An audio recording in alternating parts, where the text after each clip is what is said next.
যে এটা স্পেশালি আমি আমাদের ওইসব দিনই বোনদেরকে বলতে চাচ্ছি যে বোনেরা এখনো বিয়ে শাদী করেন নাই। সেটা হচ্ছে যে বিয়ে করার আগেই দিনের বেসিক লেখাপড়া শেষ করেন।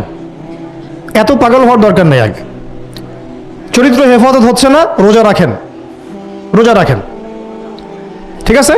দিনই পড়াশোনা আগে শেষ না করে বিয়ে করতে যায় না। বহু আলেমা যারা মাদ্রাসা লাইনের ছাত্রী ছিল, দিনই পড়াশোনা শেষ না করে বিয়ে পিড়িতে বসার কারণে কেরিয়ার ধ্বংস হয়ে গেছে। বিয়ে পরে করেন, আগে পড়াশোনাটা তুলনামূলক পড়াশোনাটাকে শেষ করে নেন। তুলনামূলক পড়াশোনা শেষ করতে 18 থেকে 20 বছর বেশি লাগে না। যদি আপনি শুরু থেকে শুরু করেন, একদম 18 থেকে 20 বছর হতে হতে আপনার পড়াশোনা মোটামুটি শেষ হয়ে যাবে। আর যে সাবজেক্টগুলো বললাম আমি, ওইগুলোই বেসিক পড়াশোনা।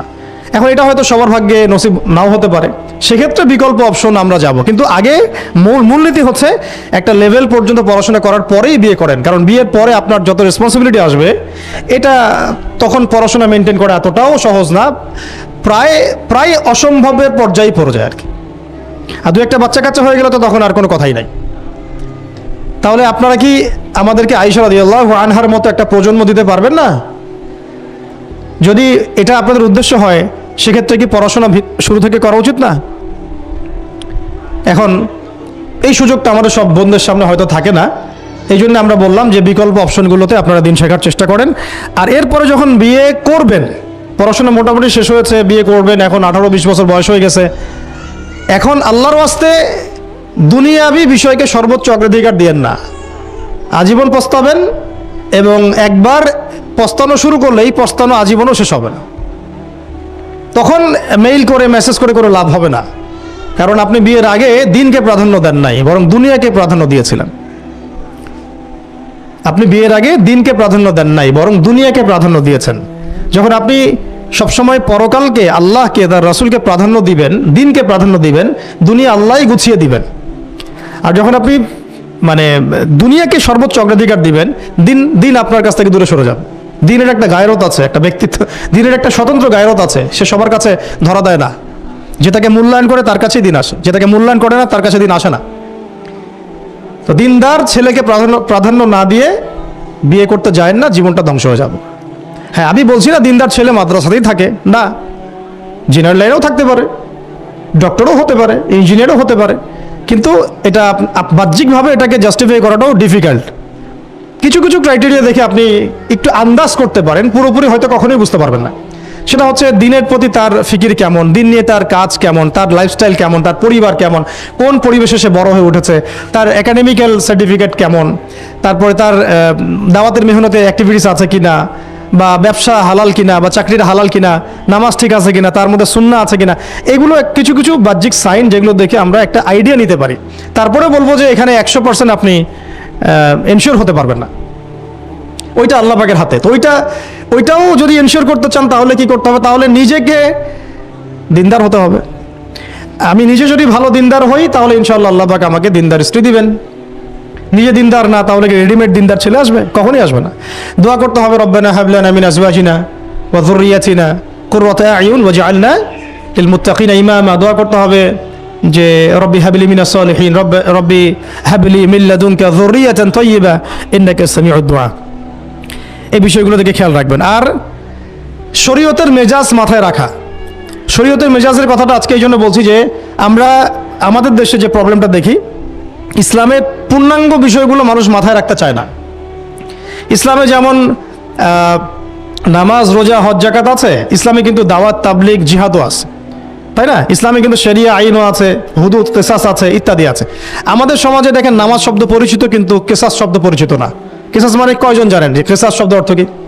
অনেকেই জানে না। কিন্তু কিসাস একটা কোরআনের একটা ফান্ডামেন্টাল বিধান, যে কেউ যদি আপনার চুরি করে হাত কেটে ফেলতে হয়, কেউ যদি ব্যভিচার করে বেত্রাঘাত করতে হয়, বিবাহিত হলে রজম করতে হয়, কেউ যদি মুরতাদ হয় তারও মৃত্যুদণ্ড শাস্তি আছে, কেউ শাতেমে রাসূলকে গালি দিয়েছে তারও মৃত্যুদণ্ড আছে। এরকম অনেক বিধান আছে, হুদুদ এবং কিসাস আছে। হত্যার বদলে হত্যা, চোখের বদলে চোখ, জানের বদলে জান। আমাদের সমাজে এগুলো পরিচিত না। নামাজ পরিচিত, কিন্তু তাসবিহ তাহলিল পরিচিত, ঠিক আছে? এরকমই সমাজেও বহু বিবাহ এটা অপরিচিত। হ্যাঁ, আপনি একটা বিয়ে করে বাইরে 4টা 5টা 6টা মেয়ের সাথে খারাপ সম্পর্ক করলে সমাজ এটাকে প্রমোট করে, এটাকে কাছে আসার গল্প নাম দেয় আর কি। কিন্তু একটা মেয়ের পুরো জীবনের রেসপন্সিবিলিটি আপনি নেবেন হালালভাবে, তখন সমাজ আপনাকে বাঁকা চোখে দেখবে এবং বিতর্কিত করবে। তো আমরা এখনও ওই ইসলামের ওই মেজাজে যাইতে পারি নাই। আমার মেয়েকে বড় করার সময় এটা তার মাথায় ছোট থেকে দেওয়া উচিত যে হ্যাঁ, ইসলামে কিন্তু বহু বিবাহের ব্যাপারও আছে, ওকে ওইভাবেই ওই মেজাজেই বড় করা উচিত। এখানে আরেকটা প্রশ্ন আসতে পারে যে এটা তো ঐচ্ছিক। অবশ্যই ঐচ্ছিক, কেউ চাইলে করতে পারে, কেউ চাইলে নাও করতে পারে, সবার উপর এটা ফরজ না, কখনোই না। এবং এটাকে আমরা বড় স্কেলে এটাই সুন্নত এটাও বলতে পারবো না। ওইটা একটা নির্দিষ্ট প্রেক্ষাপটে অ্যাপ্লাই করার বিষয় ছিল। যেমন উহুদের যুদ্ধ হয়ে গেছে, অনেক মেয়ে এতিম হয়ে গেছে, এখন এই মেয়েগুলোর দায়িত্ব কে নেবে? বহু বিবাহের ব্যাপারটাতে আসলো তখন সূরা নিসার আয়াত যে তোমরা এখন পছন্দ হলে মাসনা সুলাসা রুবা করতে পারো।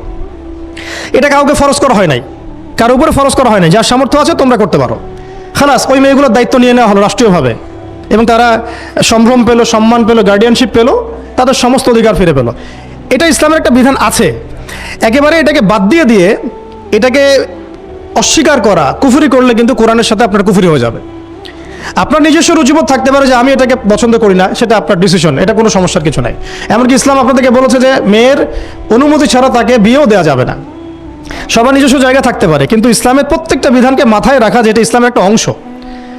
না হলে আমরা অনেক সামাজিক সমস্যার সমাধান দিতে পারবো না। বাংলাদেশে এখন 6 লক্ষ মেয়ে আছে যারা এতিম, অবিবাহিতা, বিধবা, আরও বেশি। আমরা রাষ্ট্রীয়ভাবে তাদের কোনো ব্যবস্থা করতে পারবো না, সম্ভব না। তো এইখানে মেয়েদেরকে, যেহেতু মেয়েদের মধ্যে আমি কথাগুলো বলছি, এই জন্য আমি এই কথাটা টাচ করলাম যে ইসলামের পূর্ণাঙ্গ বিষয়গুলো আমাদের মাথার মধ্যে রাখা, যে আমাদের যেন এমন কোনো বিষয়কে অস্বীকার করে না বসে যেটা আবার আমাকে ইমান থেকে বের করে দিবে। আমার নিজের আমল না হতে পারে, আমি নিজে সেটা পছন্দ না করতে পারি, বা আমার মতামত থাকতে পারে, সেটা আলাদা ইস্যুস। কিন্তু ইসলামের বিধানগুলোকে আমরা কোনোভাবে যেন ডিনাই করতে না যাই, এটা আমাদের মাথায় রাখতে হবে। আর এটা সমাজের কল্যাণের জন্যই আল্লাহ রাব্বুল আলামিনের পক্ষ থেকে একটা এখতিয়ার দেওয়া হয়েছে। আর দুটা বিষয় বলে শেষ করে দিচ্ছি, সেটা হচ্ছে ওই যে ইলমের কথা বলেছিলাম শুরুতে, এর সাথে আমি আমার ব্যক্তিগত জীবন থেকে বলছি আর 3টা জিনিস ইলমের সাথে খুব বেশি কানেক্টেড, এটা মাথায় রাখবেন। একটা হচ্ছে আদব। একটা কি? আদব। আদব রক্ষা করতে না পারলে ইলম অর্জন করতে পারবেন না। তাই আদব রক্ষা করার জন্য আমাদেরকে ওই জেনারেল লাইনে পড়াশোনার মেজাজটা ত্যাগ করে আসতে হবে। আমরা ওইখানে যে মেজাজে পড়াশোনা করি, ওই মেজাজটা আমাদেরকে একটু কর্পোরেট হতে শেখায়। মানে আমি বেতন দিয়েছি 500 টাকা, আমি 500 টাকার ক্লাস পাইলাম না কেন, তাই না? মেজাজটা এরকম আর কি। অথচ এখানে ওস্তাদের দোয়া নেওয়ার জন্য আমাদেরকে সিরিয়ালে দাঁড়িয়ে থাকতে হবে। এটা হচ্ছে এই প্ল্যাটফর্ম, এটা হচ্ছে ওই অন্য জায়গা। এখানে একজন নবী হয়েও মুসা আলাইহিস সালাম যুগের পর যুগ হাঁটছেন এমন একজন ব্যক্তির সাক্ষাতের জন্য যিনি তার চেয়ে বেশি জ্ঞানী। তার নাম খিদর আলাইহিস সালাম, যিনি তাকে সাথে নিতে চাচ্ছেন না। তিনি বলছেন যে ইন্নাকা লান তাস্তাতিআ মাইয়া সাবরা, তুমি তো আমার সাথে ধৈর্য ধরতে পারবে না। কিন্তু মুসা আলাইহিস সালাম তারপরও চললেন, বারবার প্রশ্ন করলেন, কিন্তু শেষ পর্যন্ত সম্পর্ক কিন্তু নষ্ট হয়ে গেল। মনে আছে কি হাদিস সূরা কাহফের কথা বলছে। তো এটা হচ্ছে এই ইলমের জায়গাটা এমন একটা ইলমের জায়গা যেখানে আদব রক্ষা না করলে ইলম পাওয়া যাবে না। আরেকটা বিষয় হচ্ছে তাসকিয়া, ইলম অর্জন করে ওস্তাদের কাছ থেকে দোয়া নেওয়া এবং আত্মশুদ্ধি অর্জন করা। মনের মধ্যে কোনো হিংসা না রাখা। আমাদের সবার এখন মনের মধ্যে যে হিংসা দিয়ে ভর্তি, হিংসাগুলোকে ছেড়ে দেন, মন বড় করে ফেলেন, আল্লাহর জন্য ছেড়ে দেন, হিংসা ত্যাগ করেন, গীবত করা বন্ধ করে দেন, অপবাদ দেয়া তো একেবারেই নিষেধ, পরশ্রী কাতরতা ছেড়ে দেন, মনটাকে একদম খালেস করে রাখেন। একজন সাহাবী সম্পর্কে নবীজি বলছেন, এই যে এখন যে সাহাবী ঢুকবে মসজিদে ও জান্নাতি। সবাই আগ্রহ নিয়ে বসে আছে, কে এসে ঢুকলেন? জান্নাতি। পরের দিনও সেম কথা, এখন যে ঢুকবে সে জান্নাতি। সেম সাহাবী ঢুকলেন, পরের দিনও সেম কথা, এখন যে ঢুকবে সে জান্নাতি। সেম সাহাবী ঢুকলেন। এবার একজন সাহাবী কৌশল করে তার বাসায় গেলেন, দেখি তো কি আমল করে সে। তো দেখলেন তো রাত্রেবেলা তাহাজ্জুদও উঠতেছে না, এশার নামাজ পড়ে ঘুমাই গেছে, ফজরের নামাজে উঠলো। তো 3 দিন থাকলেন, 3 দিন সেম। তখন তিনি বললেন, আচ্ছা ভাই, তোমার ব্যাপারে নবীজি এরকম মন্তব্য করেছেন, তোমাকে তো এমন কোনো খাস আমল করতে দেখলাম না। তো তিনি বলছেন, আচ্ছা একটা বিষয় হতে পারে, আমি অত বেশি আমল হয়তো করি না, কিন্তু আমি যখন ঘুমাতে যাই আমি সবাইকে মাফ করে দিয়ে ঘুমাই। মন ফ্রেশ, মনটা থেকে সব বের করে দাও, এটা তাসকিয়া, এটা ইলমের সাথে সম্পৃক্ত। আল্লাহ পাক আমাদের সবাইকে এই বিষয়গুলো বোঝার তৌফিক দান করেন, আমিন। আর এরপর আমি বলবো যে সন্তান প্রতিপালনে যত্নশীল হন, কারণ এরপরে তো আমাদের অ্যাসেট তারাই। এবং মেয়েদেরকে আমি বলবো যে আপনারা বেশি বেশি সন্তান নেবেন। কে শিখাইছে একটা বাচ্চা নিতে হবে, 2টা বাচ্চা নিতে হবে? এগুলো বোগাস কথাবার্তা পশ্চিমারা শিখাইছে। আর নবী সাল্লাল্লাহু আলাইহি ওয়াসাল্লাম কি বলেছেন? আমি সেই নারীদেরকে নিয়ে গর্ব করব যেই নারীরা বেশি বেশি সন্তান জন্ম দিতে পারে। আমি আমার উম্মতের সংখ্যা নিয়ে গর্ব করব। হ্যাঁ, সবার ফিজিক্যাল কন্ডিশন এক না হতে পারে, কিন্তু এই মানসিকতাটা ত্যাগ করতে হবে যে আমার একটাই, দুটি সন্তানের বেশি নয়, একটি হলে আরও ভালো হয়। এইসব পশ্চিমা তন্ত্রমন্ত্র বন্ধ করতে হবে। ঠিক আছে, এরপরে বলবো যে মিডিয়া দিয়ে, আচ্ছা, এই সন্তান প্রতিপালনের ক্ষেত্রে একটা কথা বলে দেই যে প্যারেন্টিংয়ের অনেক বই বাজারে বের হয়েছে, প্যারেন্টিং টিপস আছে। এই প্যারেন্টিংটা নিয়ে আলাদা ইনশাল্লাহ একদিন সেশন করবো, এখানে অনেক কথা বলার আছে। সন্তান প্রতিপালন একটা শিল্প, সন্তান প্রতিপালনটা একটা শিল্প, খুব ধৈর্যের কাজ, সবরের কাজ, লেগে থাকার কাজ। সন্তানকে সময় দেওয়া, ওর খাবারের দিকে খেয়াল রাখা, ওর মানসিকতার দিকে খেয়াল রাখা, ওর ফিজিক্যাল অ্যাক্টিভিটিস দিকে খেয়াল রাখা, ওর মানে আত্মা দূষিত হয়ে যাচ্ছে কিনা এটা খেয়াল রাখা, ওর ভালো একাডেমিক পরিবেশ নিশ্চিত করা, ভালো ওস্তাদ দেওয়া, ওর সাথে মেশা, ওকে আদর করা, অনেক কিছু আছে। এটা নিয়ে ইনশাল্লাহ আমরা একদিন আরেকটা সেশন করবো ইনশাল্লাহ। তো সন্তান প্রতিপালনের সাথে আমি বলবো যে প্রচলিত যে মিডিয়াগুলো, এই জি বাংলা, স্টার জলসা, এই যে পিছনে লেখা আছে যে অপসংস্কৃতি, এক কথায় বিজাতীয় অপসংস্কৃতি, এই মিডিয়াগুলো বাসা থেকে বন্ধ করে দেন। বাসায় থেকে টেলিভিশন ভেঙে ফেলে দেন একেবারে, টেলিভিশনের দরকার নেই বাসায়। অনলাইনে আমরাও কিছু কিছু ক্ষেত্রে আসলে আমরাও অনলাইনের মধ্যে ডুবে গেছি। আমি নিজেও ফিকির করছি, চেষ্টা করছি এখান থেকে বের হওয়ার জন্য। আপনারাও বের হন, মানে প্র্যাকটিক্যাল জীবনে আসেন। এটা একটা ভার্চুয়াল জগৎ, এখান থেকে আমরা যা দেখি এটা আমাদের মাথার মধ্যে প্রভাব বিস্তার করে। বহু সামাজিক ঘটনা এবং পারিবারিক অঘটন এই ফেসবুক, ইউটিউব থেকে হচ্ছে। এই কন্টেন্টগুলো দেখা আমাদেরকে বন্ধ করতে, বাস্তবতার সাথে এগুলো কোনো সম্পর্ক নাই। আমাদের কিতাব পড়ার অভ্যাস বেশি করে বাড়াতে হবে, ওস্তাদের সহবতে যাওয়া, আমল করা, কান্নাকাটি করা, দোয়া করা, ইস্তেগফার করা, আল্লাহর সাথে কানেকশন। আল্লাহ পাক আমাদেরকে মিডিয়ার এই রং ঢং বলি আমি, মিডিয়ার এই রং ঢংগুলো ত্যাগ করতে হবে। মিডিয়া একটা কিছু দেখলে আমাকে কেন কিনতে হবে? কেন আমি একটা মিডিয়াতে দেখলাম যে এরকম একটা নতুন অর্নামেন্টস আসছে, আমাকেই কেন কিনতে হবে? কেন আমাকে, কেন আমি ওইটার জন্য আবার বাসায় চাপ দিব? কেন ওইটা আমি আমার পরিবারে ফাসাদ সৃষ্টি করার কারণ হবে? প্রয়োজন নাই। আর আমাদের মানে মাদ্রাসার মেয়েদেরকেও এসব থেকে দূরে রাখতে হবে, মিডিয়া থেকে দূরে রাখতে হবে। মানে সব মিডিয়া উপকারী না, বরং মিডিয়ার মধ্যে 99%ই ইসলামিক মিডিয়া না। যদি এটা হতো 10% ইসলামিক মিডিয়া, তাহলে বলতাম ওগুলো অ্যাটলিস্ট দেখেন, কিন্তু এখানে কিন্তু সেই সুযোগটাও পাচ্ছেন না। খুব কম মিডিয়া আমাদেরকে প্রকৃত বিষয়টা শেখায় এবং সত্যের কাছাকাছি নিয়ে আসে। বেশিরভাগ মিডিয়াই প্রতারণাপূর্ণ এবং কর্পোরেট সেকশন, এগুলো থেকে আল্লাহ পাক আমাদেরকে দূরে থাকার তৌফিক দান করেন।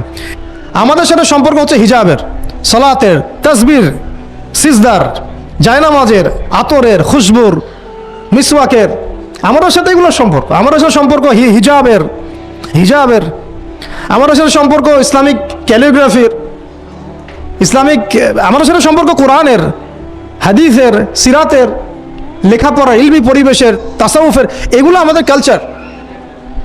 তো কালচার খুব ইম্পর্টেন্ট। কালচার থেকে দূরে সরে গেলে আমাদের আকীদা নষ্ট হয়ে যায়। আল্লাহ পাক আমাদেরকে আমাদের কালচার ধরে রাখার তৌফিক দান করেন।